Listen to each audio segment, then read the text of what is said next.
Hi friends, welcome to Healthy Cooking Channel. இந்த வீடியோல நம்ம இன்னைக்கு காஸ்ட் அயர்ன் தோசை தவா சீசனிங் எப்படி பண்ணலாம்னு பார்க்கலாம். ஒரு ஸ்டெப்பும் கரெக்ட்டா பண்ணனும். அதனால வீடியோ ஸ்கிப் பண்ணாம முழுமையா பாருங்க. வாங்க வீடியோக்குள்ள போலாம்.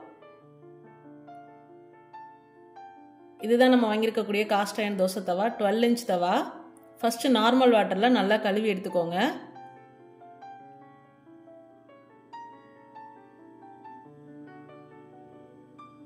அடுத்ததா சோப் எதையும் யூஸ் பண்ண வேண்டாம், லிக்விட் போட்டுக்கலாம். நம்ம விம் ஜெல் அந்த மாதிரி போட்டுட்டு சாஃப்ட் ஸ்க்ரப்பர் வச்சு தேய்ச்சி எடுத்துக்கோங்க.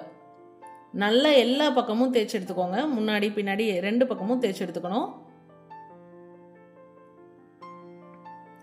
இந்த தோசை தவா நான் எங்கே பர்ச்சேஸ் பண்ணேன், அதோட அன்பாக்சிங் வீடியோவில் அதோட டீட்டெயில்ஸ் எல்லாமும் கொடுத்துருக்கேன். கார்டில் லிங்க் கொடுக்குறேன், தேவைப்படுறவங்க யூஸ் பண்ணிக்கோங்க ஃப்ரெண்ட்ஸ்.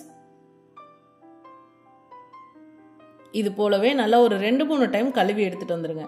அப்பதான் அதுல இருக்கக்கூடிய தூசு எல்லாம் போயிடும்.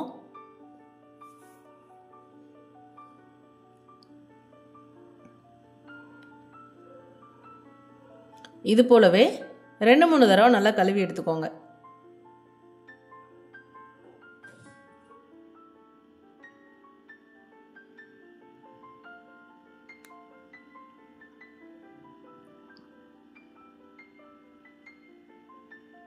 நம்ம ஏற்கனவே ப்ரீ சீசன் தவா தான் வாங்கியிருக்கோம். அதனால இவ்வளோ ப்ரொசீஜர் செய்யணுன்றது அவசியம் இல்லை. ஆனால் நல்லா வாஷ் பண்ணிட்டு இந்த மாதிரி பண்ணிட்டோம் அப்படின்னா நல்லா லைஃப் வரும். தோசையும் நல்லா நான்ஸ்டிக் போல ஒட்டாம வரும்.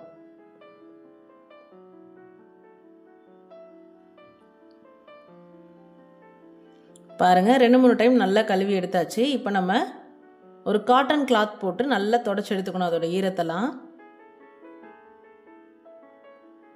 2 பக்கமுமே தொடச்சுக்கோங்க.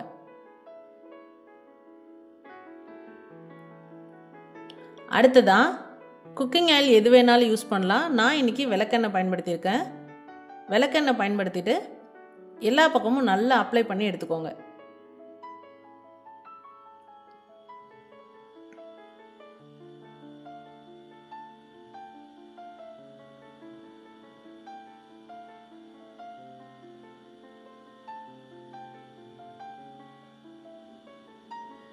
ரெண்டு பக்கமே அப்ளை பண்ணிக்கணும்.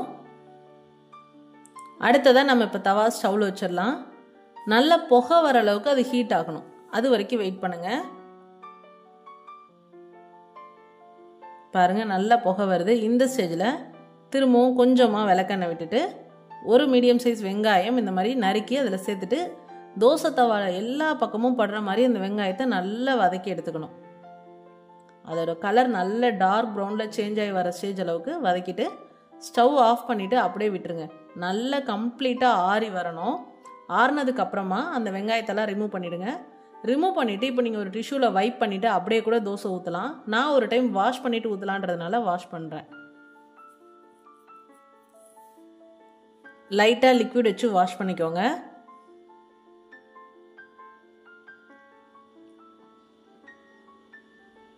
இந்த வெங்காயம் நல்லா நம்ம வதக்கிட்டதுனால அங்கங்கே கருப்பு கருப்பாக பிடிக்கும் அப்படின்றதுனால நான் ஒரு டைம் லைட்டாக வாஷ் பண்ணிவிட்டு அதுக்கப்புறமா யூஸ் பண்ணுறேன்.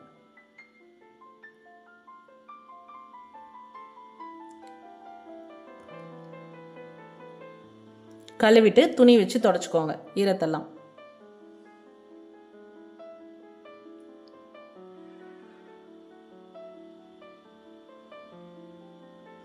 இப்போ நம்ம தோசை ஊற்றுறதுக்கு ரெடி ஆயிடுச்சு. தவா ஸ்டவ்ல வச்சுக்கோங்க. வச்சுட்டு நான் இன்னைக்கு கடலெண்ணெய் பயன்படுத்தியிருக்கேன். இந்த மாதிரி ஒரு வெங்காயத்தை பாதியாக நறுக்கிட்டு அதோட எண்ணெய் எல்லா பக்கமும் படுற மாதிரி நல்லா தேய்ச்சி விட்டுட்டு தோசை ஊற்றிடலாம். வெங்காயம் உங்களுக்கு கையில் பிடிச்சு பண்ணுறது கஷ்டமாக இருந்ததுன்னா நீங்கள் ஃபோக் யூஸ் பண்ணிக்கோங்க. எடுத்த உடனே தோசை ஊற்றுறது பெரிய தோசையாக ஊற்றிடாதீங்க. கொஞ்சம் கொஞ்சமாக சைஸ் இன்க்ரீஸ் பண்ணிட்டு போனீங்க அப்படின்னா உங்களுக்கு ஈஸியாக இருக்கும். ஃபஸ்ட்டு ஊற்றினோடனே உங்களுக்கு தோசை ஒட்டாமலாம் வராது. கொஞ்சம் ஒட்டி தான் வரும். ஒரு 10 தோசை அந்த மாதிரி வரும். அதுக்கப்புறம் பார்த்தீங்கன்னா ஊற்ற நான்ஸ்டிக் எப்படி பெர்ஃபார்ம் பண்ணுமோ அந்த அளவுக்கு நல்லா ஒட்டாமல் வந்துடும். நீங்கள் முட்டையும் கூட உடச்சி ஊற்றி ஆம்லெட் மாதிரி போட்டிங்க அப்படின்னா இன்னும் கொஞ்சம் தோசைக்கல் நல்லா பழகி வந்துடும். ஃபஸ்ட்டு தோசை காமிச்சோம் பார்த்தீங்களா, இது 2வது தோசை. அதே மாதிரி ஒரு 10 தோசை ஊற்றுற வரைக்கும் எண்ணெய் கொஞ்சம் தாராளமாக விடுங்க. அப்போ தான் கொஞ்சம் தோசை ஒட்டாமல் வரும். ஃபஸ்ட்டு தோசைக்கு செகண்ட் தோசை கொஞ்சம் ஒட்டாமல் வந்திருக்கு. இப்போ ஒரு 10 தோசை ஊற்றுனதுக்கு அப்புறமா நான் உங்களுக்கு காமிச்சிருக்கேன். தோசை நல்லா பெரிய சைஸ் ஆக்கிட்டு எண்ணெய் லைட்டாக விட்டால் போதும். பாருங்கள் எவ்வளோ அழகாக வெந்து அப்படியே வந்துருச்சுன்னு பாருங்கள். ஈஸியாக இருக்குது எடுக்கிறதுக்கு. நான்ஸ்டிக் மாதிரியே ஒட்டாமல் பேப்பர் தோசை ஒன் சைடாகவும் நம்ம போட்டுக்கலாம், 2 சைடும் வேக வச்சு எடுத்துக்கலாம். சூப்பராக தோசை ஊற்றி எடுத்தாச்சு, கொஞ்சம் கூட ஒட்டாமல்.